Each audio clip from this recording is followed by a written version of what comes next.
as I came back from EUS, where I taught so many dignitaries even today, I met, for instance, the president of Ethiopia today, Dr. Mulatu, Dr. Mulatu Teshome. From Arjo area. From Arjo area. He was in grade 10 at the time. And I also taught, people like Masele Haile, engineer, who is an engineer now. And I'm glad, to have done that, really. And there were also many revolutionaries in Wallaga at the time who were demanding land to the tiller also, because they had injections from university students to ask for these critical questions, like, for example, Finch electric power gives light to the rest of Ethiopia into Finfinne and beyond, but at the time Wallaga was in the darkness. Sure. And we did fight for that. We did fight, we did shout, we made our own slogans, we posted our grievances, and that ultimately had shaken Haile Selassie's government. And when I came back after 1965 Ethiopian calendar, in 1966, the year 1966, as you know, the revolution, after finishing first semester of 1966, the Haile Selassie government was toppled. When 1974 it means. Yes, and in European 1974, the revolution had changed everything. Particularly, I thought those revolutionary students and civilians would really come to power. But none of us were organized. None of the civilians were organized. None of the students were organized in to take the power after the failure of Haile Selassie. The only organized force was the armed force. The Derg. Yes, the Derg came to power, and I was thinking of finishing my studies after 2 months, but the Derg decided to send all the students in the high school, in the university, to the Zamacha campaign through cooperation. The Zamacha, that was called, yes. All of us had to leave for the Zamacha. And again, I went to Nakamti as a liaison officer for students, because I was a fourth-year student and the other students were from high schools. So I had to guide them, instruct them, coordinate the cultural aspects of the area. I know I got it from elders. I wrote something also in that direction. I was advising students to help the farmers. As I myself, the son of a farmer, I know the difficulty of farming, and I know the difficulties of farmers also. So we tried to build roads, to build bridges, to construct houses and the like. And when the land to the tiller was declared, in fact, before the declaration of land to the tiller, I was sent with a group of people. I remember Dr. Mulatu Jote, and there is also an agriculturalist with us. We were given a Land Rover to try to go to Western Wallaga, all the way from Western Oromia, Western Addis Ababa, down to Benishangul. instructing students how to, we were telling them, the secret was told to us that soon the Derg was to announce land to the tiller. And we were asked questions by the Zamacha students, and we were, more or less promising them that there would be a declaration to the effect that land would be given to the tillers. So when we returned on our way back, we landed at Addis Alam. Ejere. We landed at Ejere. We stayed overnight there, and in the morning, I remember the day was a Tuesday, and the land to the tiller was declared. And everybody was very happy.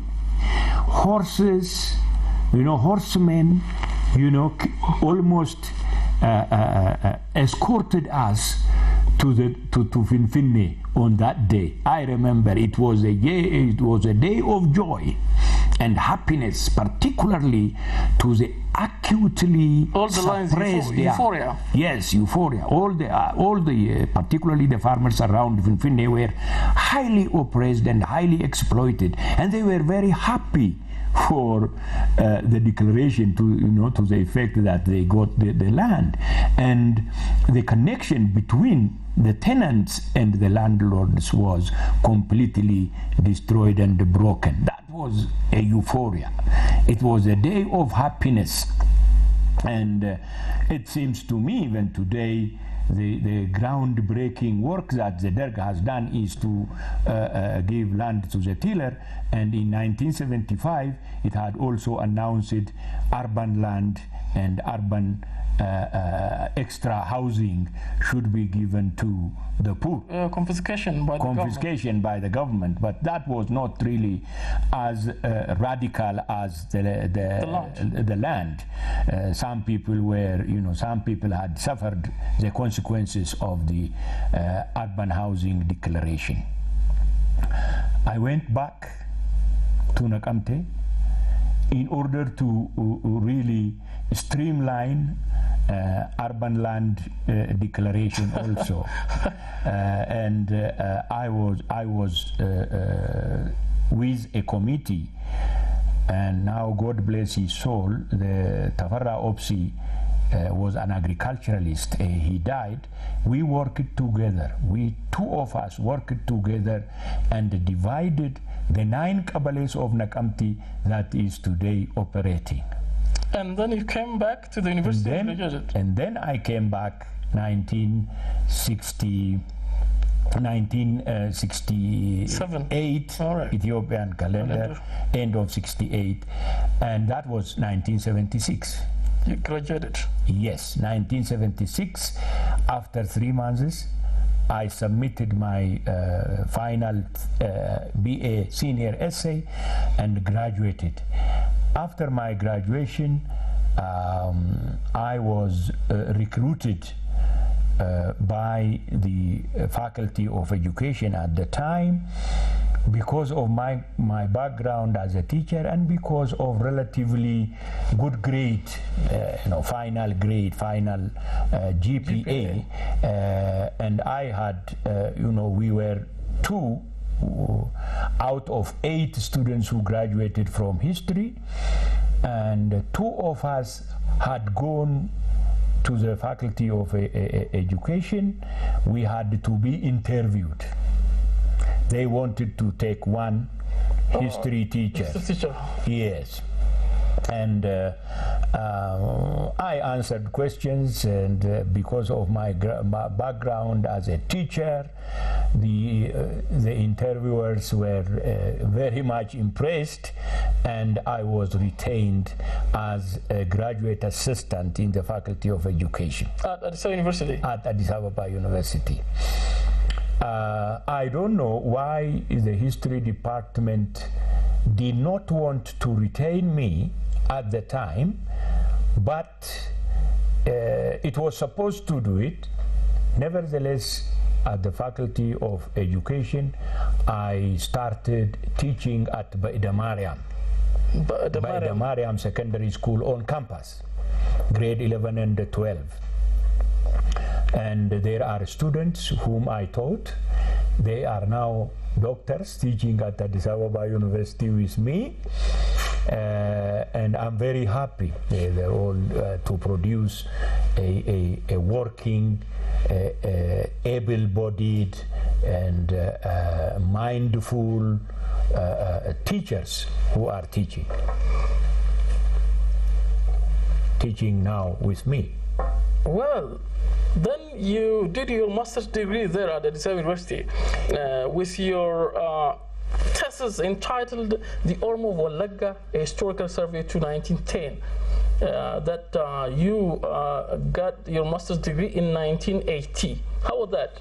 Yeah, before I talk about that, I would like to tell you how I was transferred to the history department per se.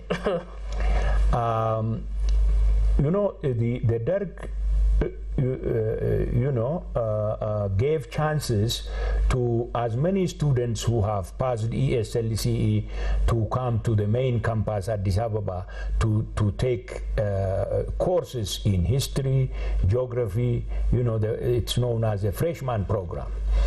History department was overwhelmed. I was teaching at Baida Mariam.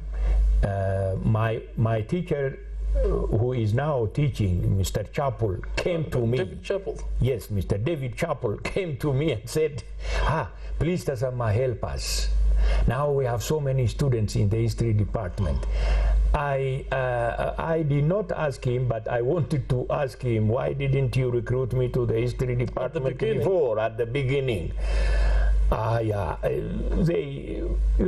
people, because of your background in the history department or in other departments, they try to push you out, not in, take you in. They push you out. But nevertheless, now they were forced. I went, took a part-time job within the university, getting my salary from Baida Mariam and getting my part-time work also from the history department.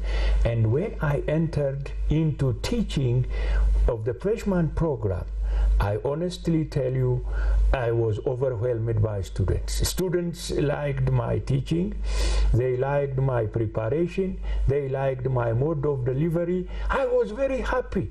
It was the students that forced the history department to recruit me. And when Baida Mariam was closed, I was transferred to the history department as a lecturer.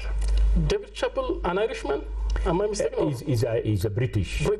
He's a British man, yeah. Yeah, I know him because you also taught my friends at the beginning of, at the end of 90s, 1998 and 1999 and so. And actually they told me that you were smart enough at teaching that.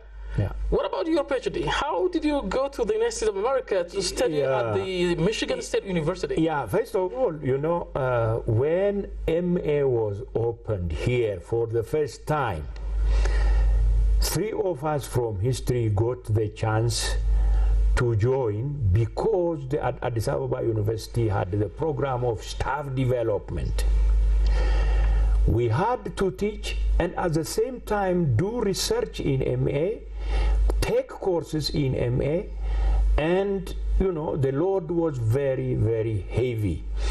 And we were talking about MA. Why did they open MA? Why don't they send us abroad?